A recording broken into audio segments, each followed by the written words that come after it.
Diys-by-dar, show tune time, life of a show flipper. This is a challenge hosted by Crystal from the Crafty Creech in Furniture DIYs and Jen Schoen from Copper Cactus DIYs.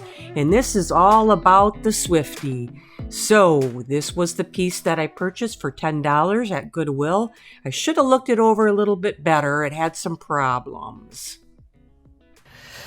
Well, even though the inside was really nice and clean, I can see right here I've got a couple splits because that lid just kind of hangs over the side without any support. So I am going to have to see what I can do with that. Otherwise, seemed like a pretty sound piece. Pine, of course, made of pine. Let's get it cleaned up, and then I'm going to see about doing some repairs on this piece. I did clean it with vinegar and water and then did rinse it with the hose.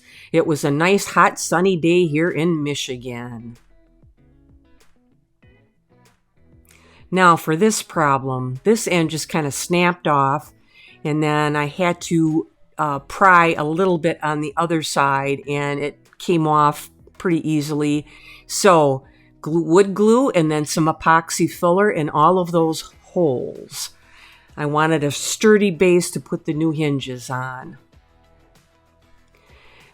Gorilla Wood filler, everything I could see, then sand it down with the surf prep, 200 grit. Now this is a Craig Jig pocket hole, 320. And pretty simple, pretty basic. It was like $47 from Lowe's. And I've never made a pocket hole before. This is my first time, so I didn't want to get a lot of money into a Craig Jig holder for pocket holes. So this seemed to do the trick pretty well. I was pretty happy with it. And I went ahead and made all the pocket holes that I needed. I had to trim some of that back by the sides because that wood was going to show and I didn't think it would look very nice. So I'm ready to put this in place, mainly for more support on the bottom, and I am adding some legs onto this. So I got this in place. It was really nice and sturdy and ready to go for those legs on the bottom.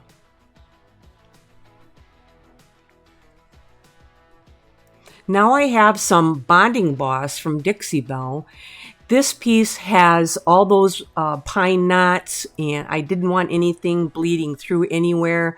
So I went ahead and the whole thing was primed with the bonding boss on the outside. Time for paper. This is Made by Marley paper, and I am a Made by Marley brand ambassador. If you'd like to check out these papers, go to www.madebymarley.co.uk. I actually used 4 different designs of the paper to pull this whole piece together. And I decided to go ahead with Big Top and Circus, Leopardo, and Kaleidoscope. I like to rip the paper off when I have to do the blending. It just gives it a little bit easier edge. It's not so stark and you can blend it in better. Here is the Kaleidoscope. I'm going to fussy cut some of these flowers to add in on the corners. So here it was. Now, I should have learned a long time ago, do not try to decoupage when you got too much on your mind, because that's what I did. And I think I squeezed out too much of my paste. I had a lot of air bubbles, so I went ahead and sanded all that down, and it was a little bit too much for me. So I had to go back in and repair with some hand painting. On the inside, around all the decoupage paper, I based it all out with some red from Annie Sloan to kind of blend in with the curtains coming from the paper. And also, I stenciled Showgirl on the front to give this whole thing a theme. Now, here's one of the parts I didn't really care for.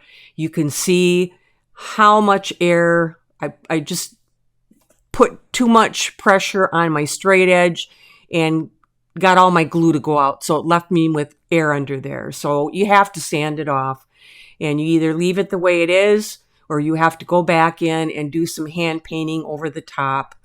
And I'm using chalk paints here because I don't want them to be shiny like acrylics. So it blends in just a little bit better.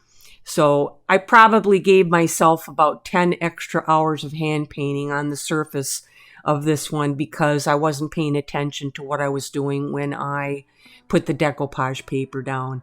Live and learn and learn and learn.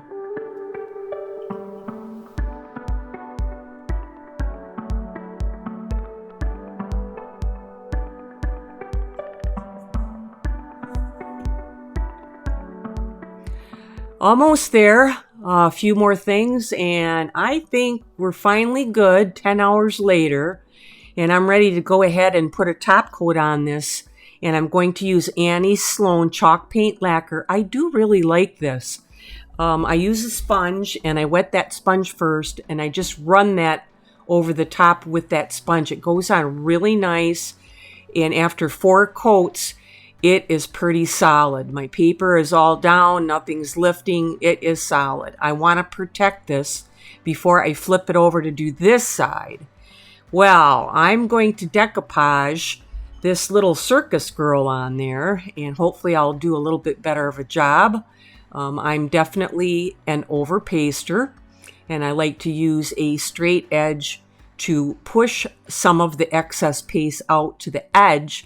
But here again, you have to be careful that you don't remove so much paste that you're not leaving any in there, and then you're going to get a bunch of air like I did on that top piece. But it all worked out okay.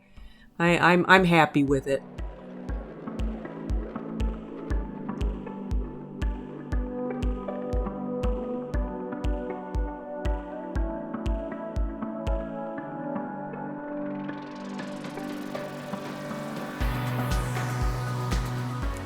Here's the lower portion on the front of the box. I use Carnival and Circus and some other flowers from the Made by Marley group of papers. Now I have some yellow mustard, Colonel Mustard from Dixie Belle Paint. I'm going to paint the bottom all the way around yellow, and then the back and the 2 sides this bright yellow color.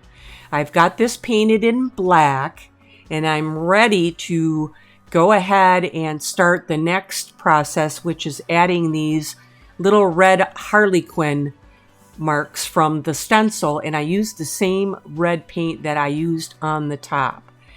So in order to get these around your decoupage, just take your time, go careful. You can see your image underneath, and I had to dab these. I couldn't swirly twirl them because the paint wasn't heavy enough for me. Go careful, like down by that hand. Just give a little hint that maybe that Harlequin mark is coming up from there. And when you take that off, then you can see it gives that illusion that it is there behind there.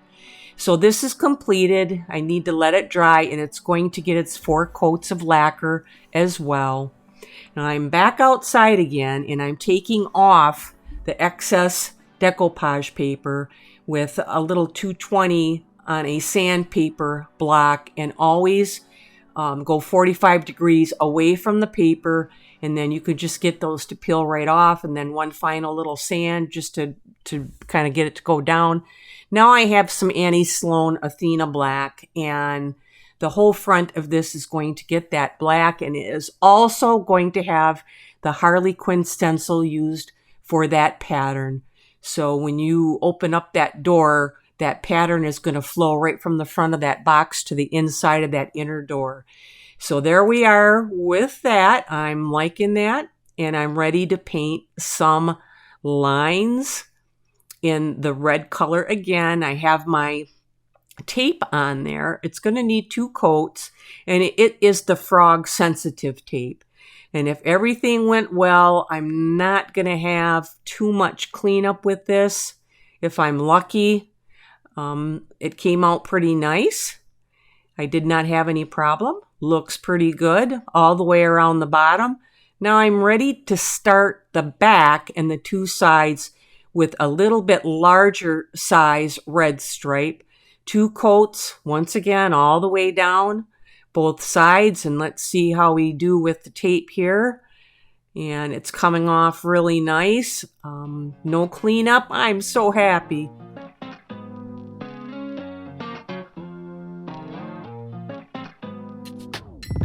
Now here's the hardware to put the legs on. And they're going to go right in those boards that I added on the bottom. I'm going to drill some pilot holes. And my legs are the same colors. I need to get 3 coats of the top coat on there. And I'm going to use the same chalk paint lacquer. And while those are drying, I'm going to go ahead and get the rest of this trunk sealed in with 3 coats. And this stuff goes on really nice. I do really like it. Out of everything I've ever tried, probably have to buy some more of this. Now here's a bottom that I'm going to put on each one of these legs. I don't do well with the hammer ones because I can never get them in and they always bend and break anyway. So I like these a lot better. I'm going to secure this in place. I have used some Titebond quick and thick glue for all the screws and also inside where I am going to screw that leg in place. So these do not move. They stay in place. And it worked out quite well. I was able to bring them right up to the edge and tighten them down good. And I'm ready to put her down on her legs and see how she looks. If she's sturdy, steady, and it's feeling really good. It's not moving, so I am happy with that. Now, I have these little stars that I wanted to put on. So here I am hammering, and it's not going to go well. You can see it's bending already. So I'm going to snip all these off. I'm going to use my quick and thick Titebond glue and pretty much fill that cup up with that glue and then set them in them places where they need to go. And Titebond holds my molds on all the time, so I know that they're going to do a great job with holding all these little stars on.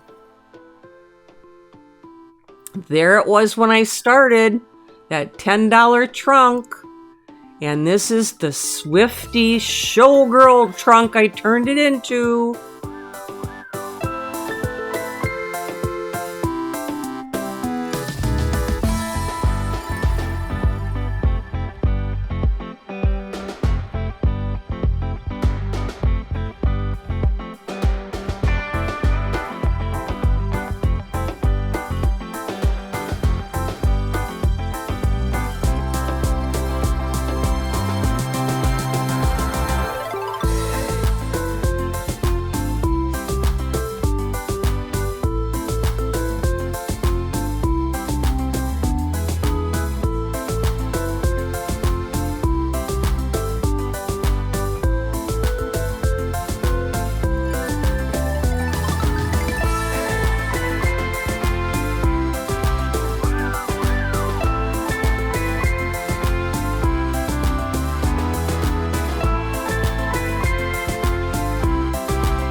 I want to thank Lel and Marty for their great products. I am a brand ambassador for their company, and they make the best stuff ever.